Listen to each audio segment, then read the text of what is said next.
la exposición. Entonces empezamos por acá, por acá, por acá, ya estamos grabando, compartir pantalla. Compartir. Listo. Entonces tenemos acá medioevo versus renacimiento. Entonces les explico, bueno, el medioevo ya saben qué era, es la época medieval donde la Iglesia Católica jugó un papel importante y determinante en el desarrollo de las ciencias, de las artes y en general de toda la evolución humana. Todo avance científico como humano, todo avance humano, debía pasar por la iglesia y debía ser sometido a si la iglesia lo aceptaba o no. ¿Sí? Si lo aceptaba, pues era validado como conocimiento o como avance, y si lo rechazaba, era condenado. ¿Sí? Entonces, de ahí surge el tema de la esquema de brujas, de las herejías y demás, la persecución a científicos, a filósofos, a artistas y demás. ¿Por qué? Porque como la iglesia dominaba todo el ámbito humano, por ejemplo, un tema como la ciencia, abrir un cuerpo humano después de muerto era considerado un pecado. Entonces la ciencia no pudo avanzar mucho en esa época. Cuestionar la existencia de Dios o plantear un nuevo Dios o una nueva manera de ver a Dios era considerado como pecado. Dudar de la vida después de la muerte, ¿sí? Plantearse preguntas incógnitas sobre la razón de ser del ser humano y demás, pues no eran vistos muy bien vistos por la iglesia. Entonces, dentro de eso hay un ejemplo clarísimo que es el de Galileo, no mentira, el de Copérnico, que sacó un libro diciendo que no era la Tierra la que giraba, no era el Sol el que giraba alrededor de la Tierra, sino que era la Tierra la que giraba alrededor del Sol. Y que de esa manera, si concebíamos que era la Tierra la que giraba alrededor del Sol, se podían entender de una mejor manera los movimientos de los cuerpos celestes. No decía nada en contra de la iglesia, no decía nada en contra de Dios, pero a la iglesia católica le pareció que decir que no era la Tierra el centro del universo, sino que era el Sol, era quitarle un papel importante a la creación de Dios. Y el mismo día que Copérnico sacó su libro, ese mismo día lo mataron. Obviamente le estoy colocando un ejemplo negativo del medioevo, pero no todo fue malo. Dentro del medioevo se crearon cosas muy buenas, muy importantes, se gestaron avances humanos y demás. Lo que pasa es que la historia a nosotros, a Latinoamérica, nos llega, pues, uno, retardada, y dos, pues nos llega lo más malo, ¿no? La llegada de la Iglesia Católica a Latinoamérica, pues no es de la mejor manera como llega, no por la Iglesia Católica, sino por las personas que venían representando la Iglesia Católica y el viejo mundo.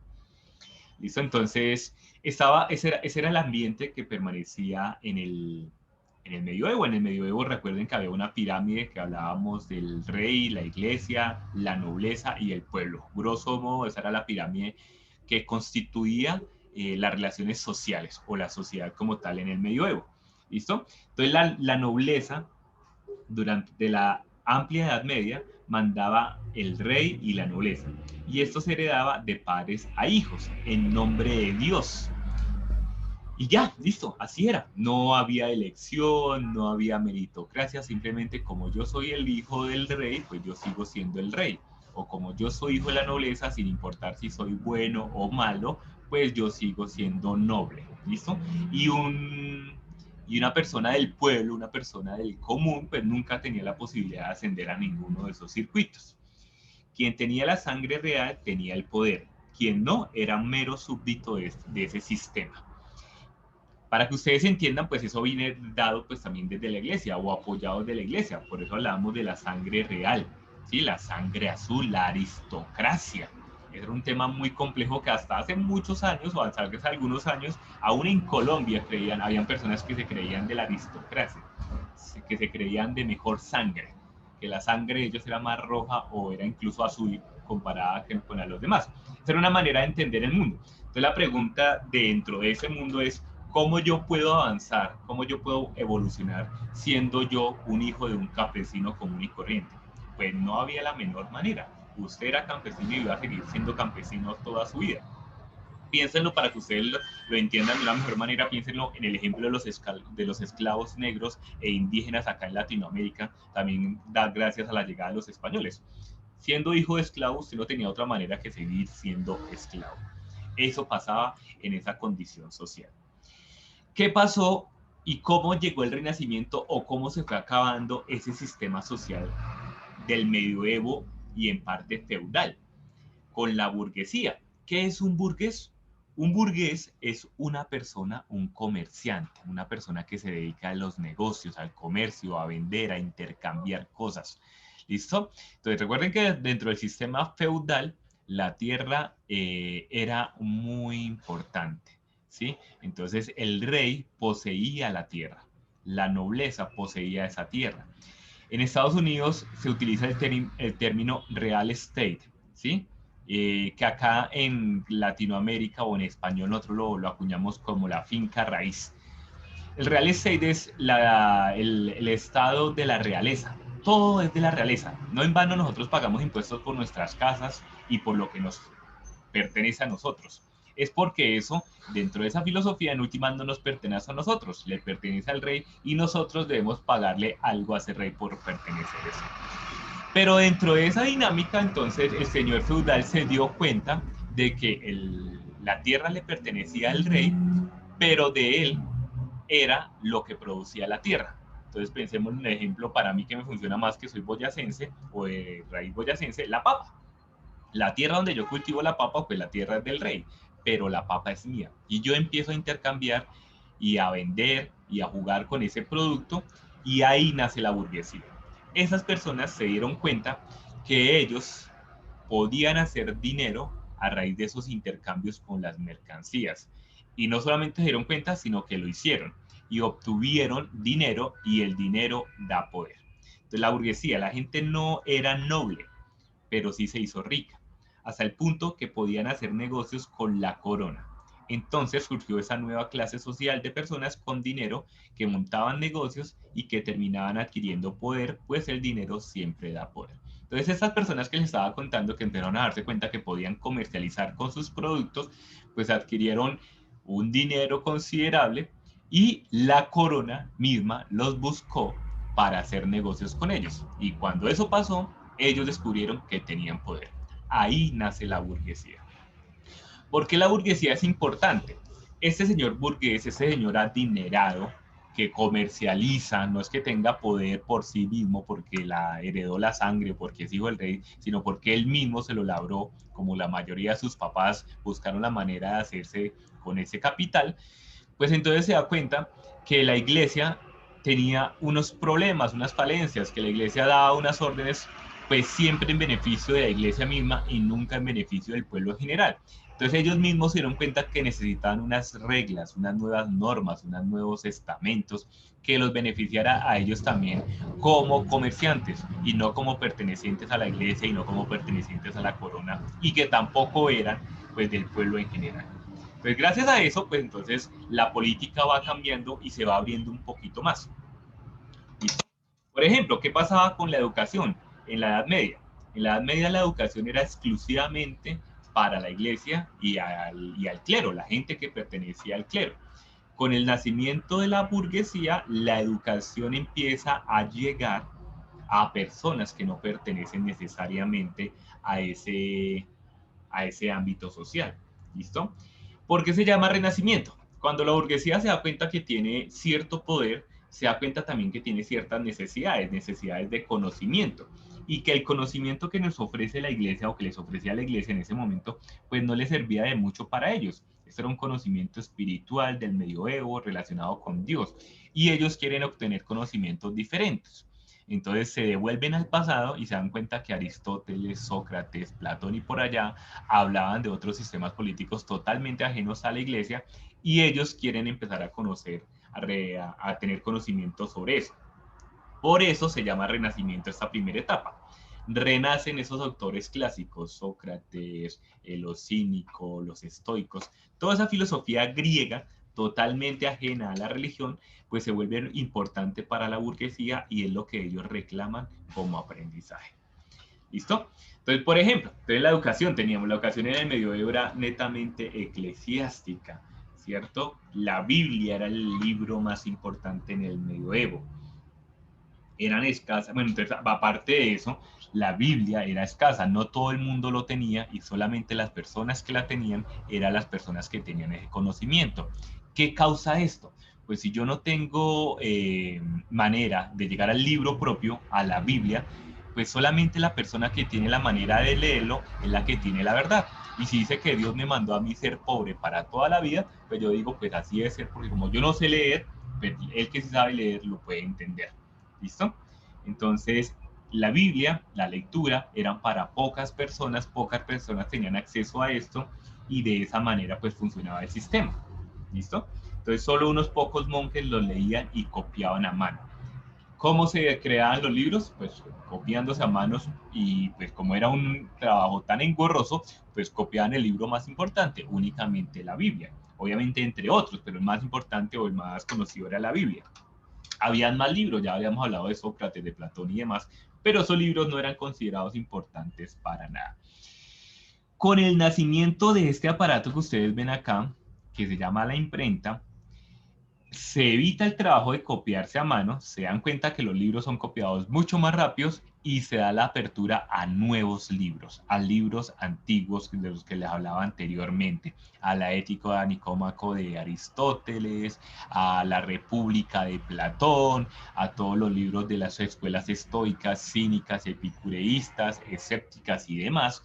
Y entonces el conocimiento ya no es limitado solamente a este pequeño libro y al pequeño grupo de personas que lo teníamos acá, sino que se empieza a abrir al científico, al filósofo, al poeta, al artista, etcétera, etcétera, etcétera. Entonces la imprenta fomentó la literatura en la población y su consecuencia, el conocimiento, pues ahora era mucho más sencillo adquirir un libro. Entonces, con la llegada de la imprenta, entonces se pueden duplicar, se pueden copiar muchos más libros a la vez, hay más existencias de libros, entonces es más fácil yo tener un libro y aparte no solamente este libro, sino cualquier otro libro. Nos quedan 10 minutitos. Dentro de la Edad Media también predominaba mucho la creencia, porque Dios lo quiso así, porque Dios también es hombre. Es una canción de Los Prisioneros, que es una canción de demanda sobre el machismo que hay en el mundo. Entonces, la creencia en Dios es una creencia ciega. Yo creo en Dios, yo creo para ver, no veo para creer. ¿Listo? Entonces usted no pregunte, simplemente crea. Eso no solamente en nuestra religión católica, en mi religión católica, sino que eso pasa en casi todas las religiones del mundo. Digo en casi todas porque no todas funcionan de la misma manera. ¿Listo? Entonces acá en el medioevo teníamos creencia, acá en el Renacimiento o en la posterior ilustración vamos a tener ciencia. ¿Listo? En la ciencia tenemos es la pregunta, el por qué, por qué, por qué, por qué da vueltas la rueda, por qué no te detenes. Es una canción de Fito Páez. ¿Listo? Esa pregunta en la Edad Media no era posible, no era posible preguntar por qué Dios me hizo pobre, por qué Dios me hizo mujer, por qué Dios me hizo hombre, por qué debo pagar el diezmo, por qué el rey es el que manda. No, usted lo mataban si usted se le ocurría preguntar eso. Con la ciencia sí ya se puede preguntar. ¿Por qué hacemos esto? ¿Por qué tenemos que pagar esto otro? ¿Por qué vemos? ¿Por qué escuchamos? ¿Por qué olemos? ¿Sí? ¿Por qué la mujer? ¿Por qué el hombre? Etcétera, etcétera, etcétera. ¿Listo? Entonces, debido nuevamente al renacimiento de los libros antiguos y el conocimiento de las personas del común de esos libros, aparece la ciencia y las personas se pueden volver a preguntar un montón de cosas que en el medioevo eran consideradas como pecado. Dios, la persona más importante en el medioevo era Dios, papá Dios. Todo avance humano se centraba en la búsqueda de Dios, se dirigía a Dios. Eso es lo que nosotros llamamos teocentrismo, Dios como el centro del universo. Entonces, lo que fuera a usted que se le ocurriera hacer o inventar, debía ser dirigido hacia Dios. De lo contrario, era considerado como pecado, como herejía, como brujería, como hechicería, como ciencia negra, etcétera, etcétera. Por el contrario, con este nuevo renacimiento de la ciencia, las artes y la cultura griega antigua, pues es el hombre, la persona más importante en el renacimiento. Todo avance humano se centra en el hombre, procurar el bienestar y el conocimiento al hombre. Eso es lo que se va a llamar el humanismo. Ahí aparece por primera vez en la historia de la humanidad la palabra la palabra humanista. Se deja de lado la palabra hombre, porque la palabra hombre es machista y porque la palabra hombre es bastante limitada, ¿sí? Cuando hablamos de hombre, entendemos como la creación de Dios. Cuando hablamos de humano, separamos esa visión de Dios como un ser que vive acá en el planeta Tierra. Esto es lo que nosotros conocemos como el antropocentrismo. Antropo, hombre, centrismo, pues centro, entonces el hombre como el centro del universo.